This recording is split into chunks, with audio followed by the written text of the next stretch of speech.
Hello, everybody. So, I wanted to look at what most people are saying, or what everybody's saying. There's different opinions about who Australia's final 11 should be for the Perth Stadium. First test, Ashes test. It's the first one, 21st November. It's less than 2 weeks away now. So, opinions did vary quite a lot before the squad was announced. And we had opinions like back to when we were playing against West Indies, even before that, even for the World Test Championship final, going back, you know, it's like something that people always are talking about. And we talk about that even more than we're talking about even the World Test Championship final. We're saying, oh yeah, but we've got to lead up to the Ashes. So this is very important for Australians. And we need to understand how important it is for us to get the right team on the pitch. And a lot of people do consider that getting the right team is often really crucial. Now, some decisions are more important than others, but we do need to get that right.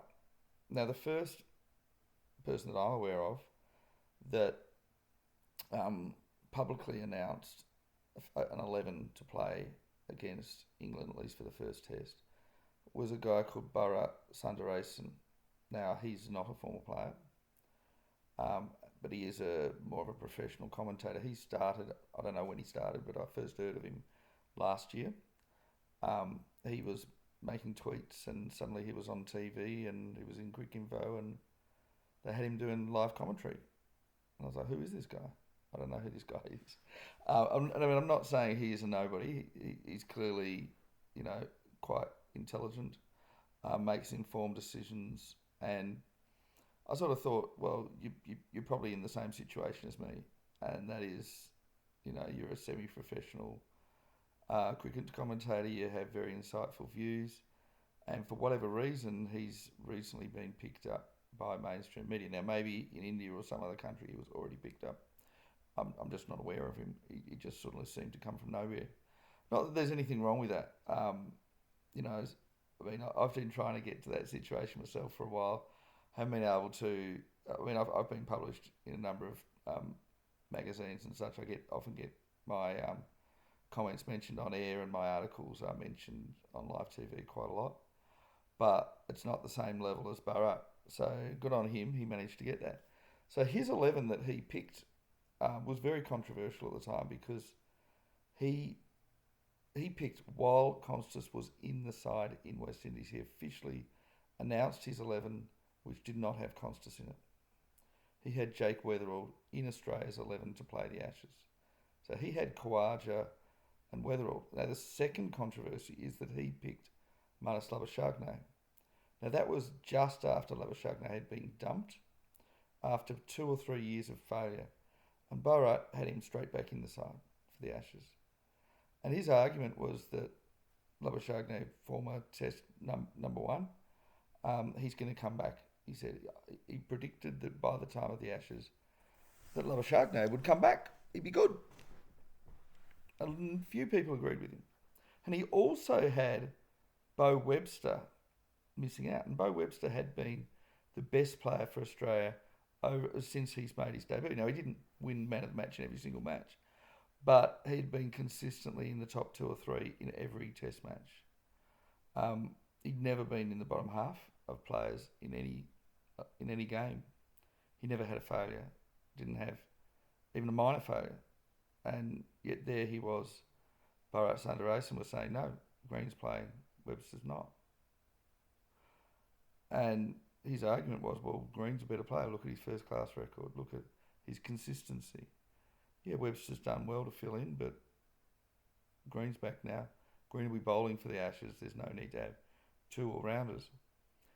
Now, I want to applaud Bharat Sundaresan for making a team as early as he did and to make it public, to let everybody analyse it.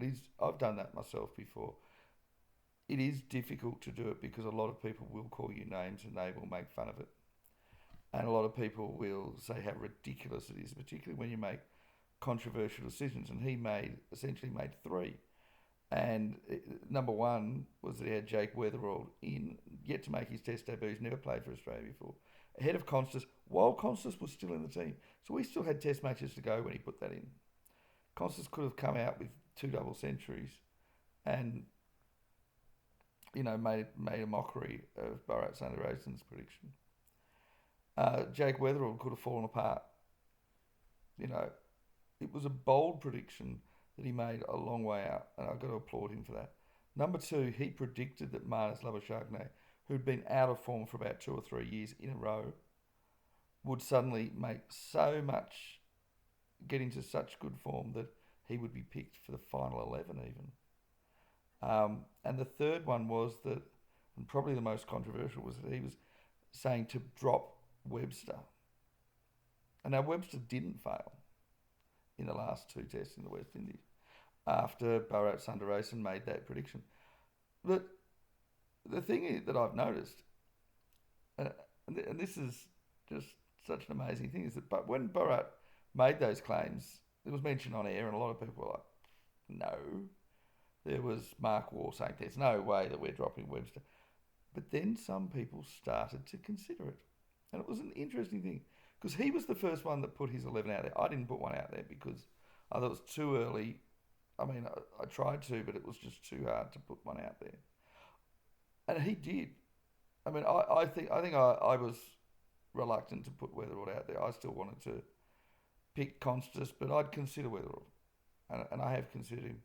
And for my my squad, I had Weatherall ahead of Constas.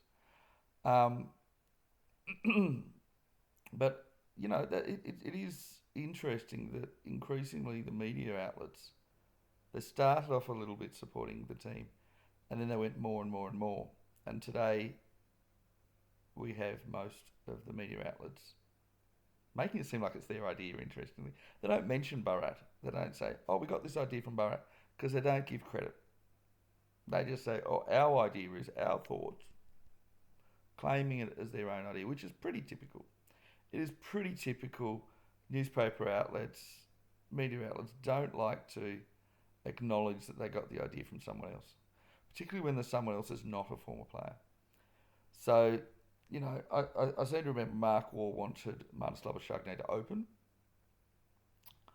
and he said, well, no, he can open, so that was his idea, and I think a lot of people have gone with that.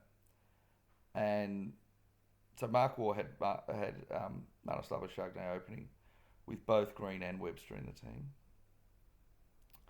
And we had David Warner, the former player, he still had Constas in the team. And he didn't, did he have Marnus? He said it was difficult to squeeze him in. And Merv Hughes cautioned people about dropping Constas. He said that's the incumbent. But then, of course, David Warner changed his tune. He said, all right, I've changed my tune. I'm not having Constas, I'm having Renshaw now. So these are the things that people were finding it difficult to play Marnus because you'd have to drop an all-rounder, but also difficult not to play him because he'd made so many runs. And that is something that a lot of the commentators couldn't commit to. And the only one that actually made an 11 that he was confident in, Mark Waugh decided to play both of them, not to play Jake Weatherall, and have Marnus Labuschagne opening. But as the time went on, of course, the commentators picked him and they were half on the... Well, I think more than half picking Green and not picking Webster. But there were a few picking Webster and not picking Green. And, of course, then you had David Warner picking Renshaw. And that was an interesting thing. Now, you want to look at who has picked Marnus not to play. I'm pretty much alone on that. And a lot of people have talked about it. I think David Warner's the one that's been talking about that the most, that, you don't just bring somebody in from the cold to replace someone who's in form. And that's what I've said. I'm not really basing it on David Warner because I think David Warner, former players often don't know as much as people who are outside of that. And they're also often contractually obligated to say certain things that align with whatever their media outlet want them to say. So they're restricted.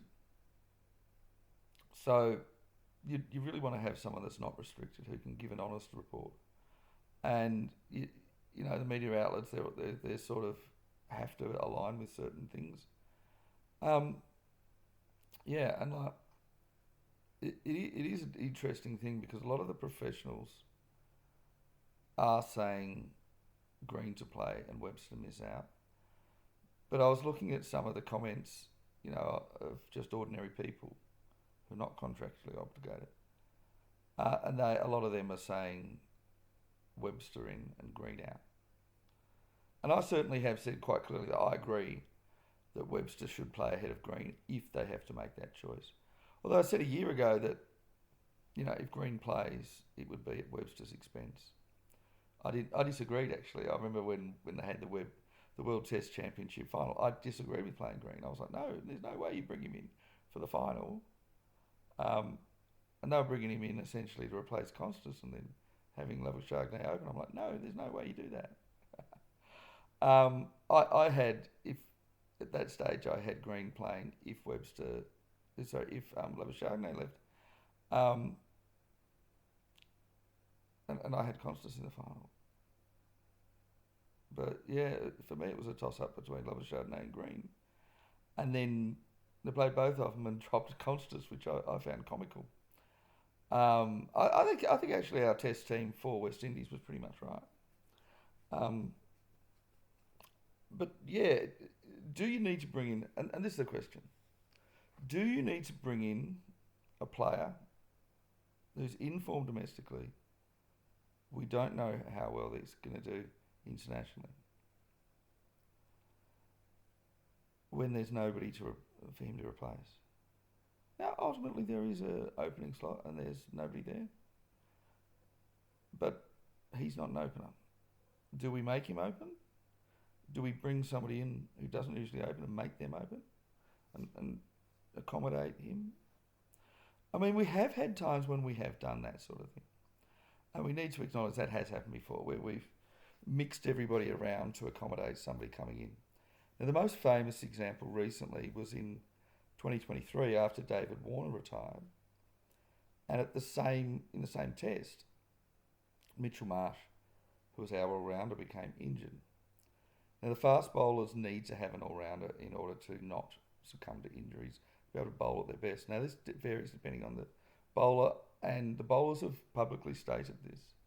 So Mitchell Starc has said he needs an all-rounder in the side because if he has to bowl long spells and lots of overs, it's terrible on his body and he can't extract the wickets as easily.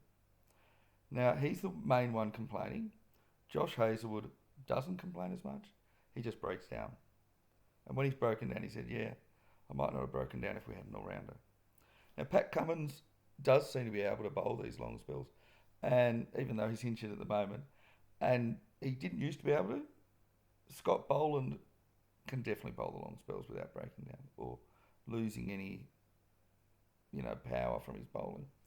But it is relevant that our bowling attack became stronger when we had the all-rounder. And it really, in a lot of ways, didn't matter who the all-rounder was, whether it was Green or Marsh and now Webster. But we just need somebody that's a decent quality and somebody who can bowl enough overs well enough that they keep the pressure on, and then when the main bowlers come back, they're re-energised. And that's really, really important. And I remember when they had recently, Mitchell Starc was asked whether Green or Webster should play, and he said they should pick an all-rounder first. And that they both should play, even if Green's bowling. And that was Stark's opinion. And I think that's quite influential.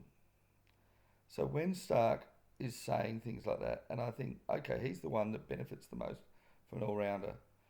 And, he's the one that you will see him taking wickets. More wickets, more potent. And the difference between Starc at his best and Starc at his worst is enormous. Starc can rip out wickets in the first over of a test match. Very few players. I mean, he's the one most capable of doing that in the whole world. I think in history. And then he fades. And yeah, you get a wicket in his first over, or at least in the first 4 or 5, or first 10, and then He won't do much else for the rest of the Test match. That's without an all-rounder. With an all-rounder, he can keep coming in with short, sharp bursts, be fit and ready and happy. And you have a Josh Hazlewood who doesn't break down, who can continue all day because you've got an all-rounder taking some of his workload. These are relevant things for bowlers. Now, certain types of bowlers that bowl these short, sharp bursts, which used to be Pat Cummins, certainly Mitchell Starc, they're the ones that benefit the most. Now, Scott Boland can bowl forever, and Nathan Lyon, he doesn't care. He can just bowl. He could bowl 100 overs in a day, and he wouldn't care. It wouldn't detract from his ability to bowl well. And that's the thing. You'd often have these line and length bowlers. Again, it used to be Josh Hazlewood. At the moment, I mean, maybe it's a bit of an age factor. I think that Josh Hazlewood, a lot of his body is not handling these really long workloads. And he has said, he can't handle that. So the fast bowlers will be happy playing two all-rounders. And I think also if you look at the Australian first class setup at the moment, we do have an increasing number of all-rounders playing and doing really well. So obviously Cameron Green in the first class setup is the best. Aaron Hardy also has a good record. Cooper Connolly has a good record. Chris Green he has an okay record. Bo Webster's not the name that springs to mind. If you're looking purely at the first class record, you'd be saying Bo Webster, okay. He's done a bit. He did well in tests, done well, but he wouldn't have been the first choice pick. And if we are playing two all-rounders, I think that telegraphs to people, well, we can consider having more of an all-rounder heavy team. Now, England, you want to look at England's team, they're full of all-rounders. Look at South Africa's team, well, probably not now, but in the past they've had multiple all-rounders in the test team and they've been successful with that. And I think it is a lineup that can work. And, I mean, potentially, if they're good enough, the whole team could be all-rounders. You probably want to have, you don't necessarily need 8 bowling options in a test match, but, having three fast bowlers and 2 all-rounders is something that can work. It's been shown to work. And the other thing is that we have always been afraid of playing a team without a spin bowler. And I think there's been a number of times when we should have done that and we haven't. So I think we did that in West Indies and it worked. And I think we should be considering that. Perth and Brisbane certainly should be in talks about whether to do it. Whether we absolutely should is another question, but I think we should be prepared to consider it. Nathan Lyon is getting older. He's sort of getting to the stage where he can really only bowl on spinning pitches. And I think that's probably the case at the moment. And Perth probably is not his friend at the moment. But look, if he was picked, I'm sure he'd do his best and we'd consider it. So a lot of people, well, perhaps not a lot, but some people are considering going in with the extra batsman and going all pace. So there's a few people that are considering dropping Lyon. There was a minority view of dropping Boland. Going with the extra batsman and dropping Boland. I saw one guy pick that and I was like, what are you doing? But, that's a view that somebody's got. There's nobody really very seriously picking Josh Inglis, Sean Abbott or Brendan Doggett. They seem to be surplus to requirements. So the last position is, Marnus Labuschagne or Lyon or Webster or Green. There's 4 players, 3 will play, 1 won't. Now, you can, in theory, throw Brendan Doggett in the mix, but it's a little bit unlikely. So we really essentially have a 12. And as far as, if you're looking at what most pundits are picking, they have the 12. But we're just not sure of our 11. So the 12 in rough batting order, most people are picking Usman Khawaja, Jake Weatherall, Mark, sorry, Marnus Labuschagne, Steve Smith, Cameron Green, Travis Head. I was Travis Head, then Cameron Green, then Bo Webster, Alex Carey, Mitchell Stark, Josh Hazelwood. No, hang on, Nathan Lyon, Josh Hazelwood, Scott Boland. One's to miss out. Who's the one? So Mark Waugh's picking Jake Weatherall, and a few others are picking him. There's a few people picking Marnus Labuschagne to miss. Bit of the minority view. Some people are picking Cameron Green. It's more casual punters that are picking him to miss. Some people are following Barrett Sundararajan's early idea of picking Bo Webster to miss. Some people are picking Nathan Lyon to mix. And some people are picking Scott Boland to mix. Now that's the least likely one. But there's your six players.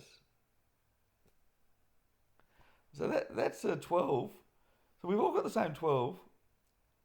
6 options for who to drop. You can almost have a poll. Who's the one you're dropping? Is it Jake Weatherall, who provides stability to the lineup, but is probably the weakest of the 12 of the 6? So do you drop him?